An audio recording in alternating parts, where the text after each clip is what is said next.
Good afternoon friends. क्या thyroid की दवा खाली पेट खाई जाती है? खाना के साथ में थायराइड की दवा खाने के क्या नियम होते हैं उसके बारे में बात करेंगे हम लोग इस वीडियो में। तो सबसे पहले बात करते हैं थायराइड की दवा।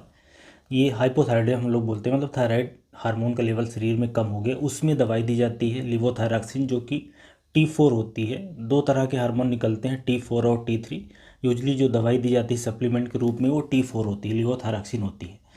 अब ये दवाई बहुत लंबे दिनों तक चलती है, कुछ लोगों में जीवन भर चलती है, या यूँ कहूँ कि ज़्यादातर लोगों में जीवन भर चलती है। अब इस दवा को खाने के कुछ नियम हैं, कुछ तरीके हैं, वो आप लोगों को मैं बता देता हूँ। तो जो सबसे कॉमन क्वेश्चन आप लोगों को रहता है कि ये दवाई खाली पेट खानी है कि कुछ खाने के बाद, या नाश्ता कर सकते हैं, चाय पी सकते हैं कि नहीं कर सकते। तो इसमें आपको ये समझना है कि ये दवाई खाली पेट सबसे अच्छी एब्जॉर्ब होती है। तो इसको हमेशा, अगर आप कोई ब्रेकफास्ट वगैरह करने वाले हैं तो उससे कम से कम नहीं तो 30 मिनट पहले खाएं। बेटर ये रहेगा कि 1 घंटे पहले खाएं। तो सुबह खाली पेट खाना है और पानी के साथ, ना तो इसको जूस के साथ, ना दूध के साथ, ना चाय के साथ, ना कॉफ़ी के साथ। मतलब कि खाली पेट, मतलब खाली पेट किसी और चीज़ के साथ नहीं खाना है। और कोशिश ये करें कि अगर कोई दूसरी भी दवाई खा रहे हैं तो वो उस इसके साथ ना खाएं, थायराइड की दवाई के साथ ना खाएं, लिवोथायरॉक्सिन के साथ ना खाएं। क्योंकि ये देखा गया कि अगर आप दूसरी दवाइयों के साथ इसको खाते हैं या खाना खाने के साथ खाते हैं तो इसका जो एब्जॉर्प्शन है वो काफ़ी कम हो जाता है, अप टू 60% कम हो सकता है। मतलब जो आप अगर 100 माइक्रोग्राम की खा रहे हैं तो हो सकता है कि वो 50 माइक्रोग्राम तक ही उसका असर आए। मतलब ये एब्जॉर्प्शन काफ़ी हद तक ये कम हो जाता है। और जो एक और क्वेश्चन रहता है कि बाकी दवाइयों के साथ ही, अब जैसे बाकी के मल्टीविटामिन्स हैं या कैल्शियम है, आयरन है, उसके साथ इसको क्या खा सकते हैं? तो इसको आयरन की टैबलेट है, चाहे कैल्शियम हो, चाहे मल्टीविटामिन हो, चाहे मल्टी मिनरल्स है, या पीपीआई है, एंटासिड है, जैसे रिविप्रोजाल वगैरह है, उसके साथ भी नहीं लेना है, क्योंकि वो सारी दवाइयाँ इस दवाई के असर को कम कर देती है। तो ये भी महत्वपूर्ण बात है आपको समझने वाली।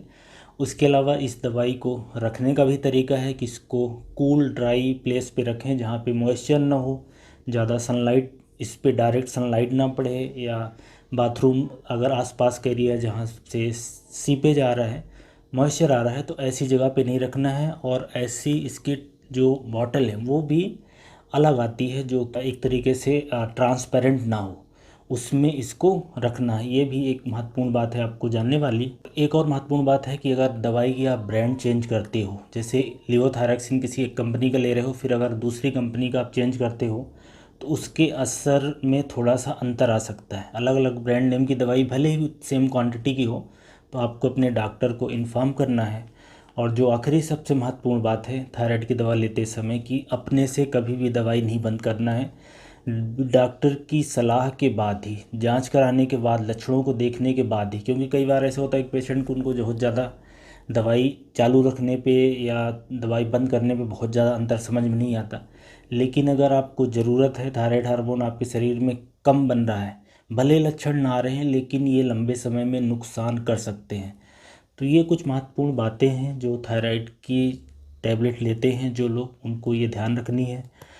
ये सबसे महत्वपूर्ण बात को ये समझनी है कि दवाई को अपने से नहीं बंद करना है, क्योंकि थायराइड एक ऐसा हार्मोन है जो शरीर के लगभग सारे हिस्सों को नियंत्रित करता है।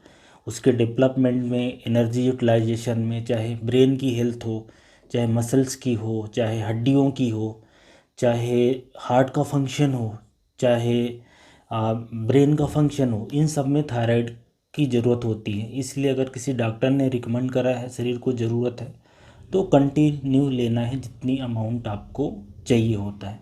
तो ये कुछ नियम हैं जिसको आप लोग फॉलो करेंगे, ऐसी मैं उम्मीद करता हूँ। Thank you so much.